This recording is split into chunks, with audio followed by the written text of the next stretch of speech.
خوشیوں کے لمحات ہیں جن میں شرکت کی ہمیں سعادت مل رہی ہے، میں انہیں بھی مبارکباد پیش کرتا ہوں۔ یہ فضلائے دورہ حدیث جنہوں نے نصاب تعلیم 8 سالہ درس نظامی پڑھا، یہ 8 سالہ درس نظامی کیا ہے؟ آج ان کے رشتہ دار، ان کے متعلقین یہاں جمع ہیں کہ آپ نے اپنے صاحبزادوں کو، جو اپنے بچوں کو مدرسہ میں بھیجا، مدرسہ نے انہیں کون سا نصاب کو پڑھایا ہے، تعلیم دیا ہے۔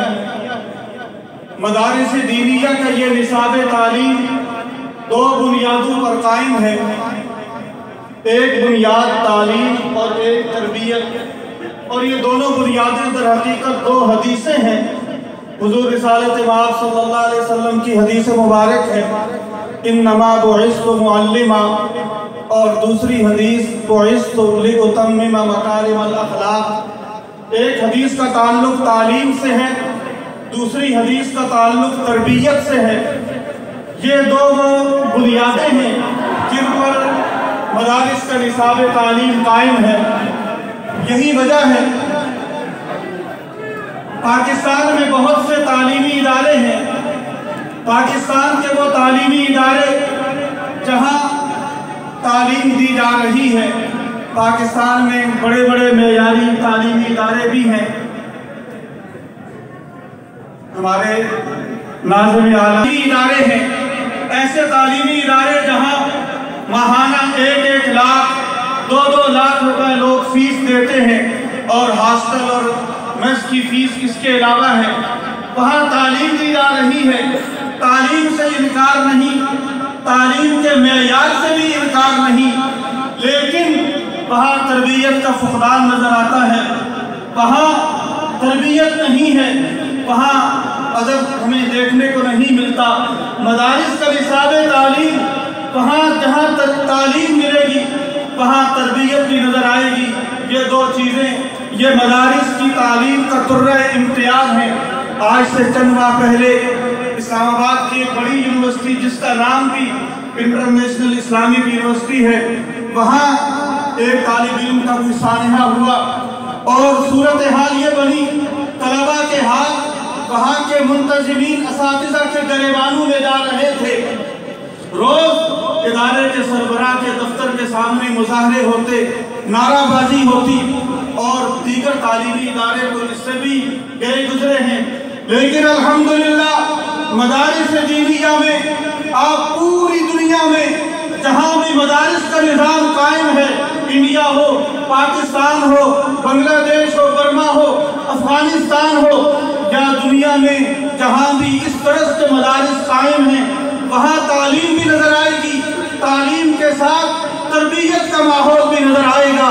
اس لیے کہ یہاں طلباء پہلے دن جب مدرسہ میں آتے ہیں، استاذ انہیں یہ سبق دیتے ہیں، آپ کا تعلق 3 چیزوں سے قائم ہونا ہے، مدرسہ، استاذ اور کتاب۔ یہی وجہ ہے وہ طالب علم مدرسہ میں رہتے ہوئے ان 3 چیزوں کو اپنا اوڑھنا بچھونا بناتا ہے، اس کا تعلق ان 3 چیزوں سے قائم ہوتا ہے۔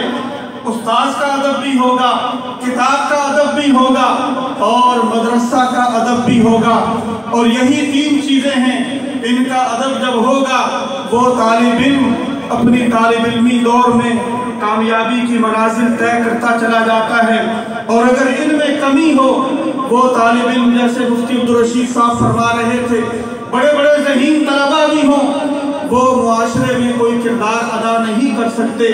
اگر ان 3 چیزوں میں اگر اس نے کوئی کمی کی، استاذ کے ادب میں، کتاب کے ادب میں، مدرسہ کے ساتھ وابستگی تعلق مدرسہ کے ادب میں، آپ حضرات جو شرکائے دورہ حدیث، آپ حضرات یہاں سے تعلیم کے مراحل مکمل کر کے نکلنے والے ہیں، آپ کے سامنے دعوت، آپ کے سامنے کام کے 3 دائرے ہیں، آپ نے ان میں سے کسی ایک دائرے سے وابستہ ہونا ہے۔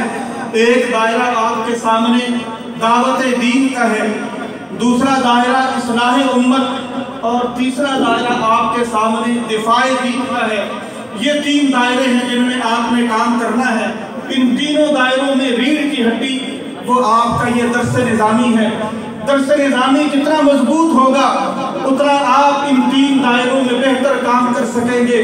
دعوت دین، اصلاح امت اور دفاع دین۔ حضرت مولانا منظور نعمانی رحمہ اللہ اپنی یادداشتوں میں لکھتے ہیں کہ جس دن ہمارا آخری سبق تھا دیوبند میں، حضرت انور شاہ صاحب کشمیری رحمہ اللہ نے آخری درس ارشاد فرماتے ہوئے فرمایا کہ اگر تم جو کچھ تم نے یہ پڑھا ہے اس کو بہتر انداز سے آگے دوسری دنیا تک پہنچانا چاہتے ہو تو اس کے لیے وہ زبان بھی سیکھو۔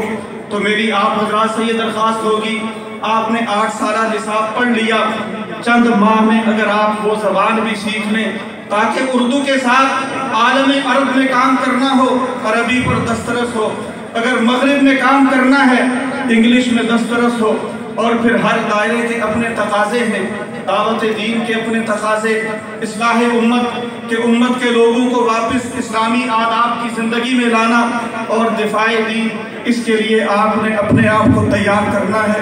اللہ جل جلالہ آپ کو بہترین صلاحیتوں سے نوازے اور آپ کی یہ صلاحیتیں دین کی خدمت کے لیے اللہ قبول فرمائے۔ آپ کا یہ پڑھنا آپ کے لیے، آپ کے والدین کے لیے نجات دارین اور دارین کی کامیابیوں کا اللہ ذریعہ بنائے۔ اس ادارے گلشن کی بہاروں میں اللہ اور اضافہ فرمائے، اس کا فیض چہار دام عالم پھیلتا رہے۔ انہی گزارشات پر میں اپنی گفتگو سمیٹتا ہوں۔ وما علینا الا البلاغ المبین۔